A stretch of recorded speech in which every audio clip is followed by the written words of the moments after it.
wa kugharamia gharama za matibabu. Lakini madereva na wenye magari wanalalamika uendeshaji wa biashara hizo ni mgumu kwa sababu barabara ni mbovu na hazipitiki kwa wakati. Wakati wa mvua ni mitihani, wakati wa kawaida ni mashimo matupu.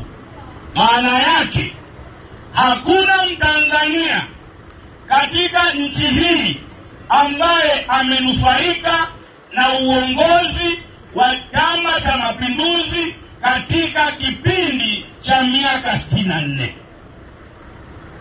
Lakini wao wakija wanawaambia tuchagueni tena ili tulete maendeleo.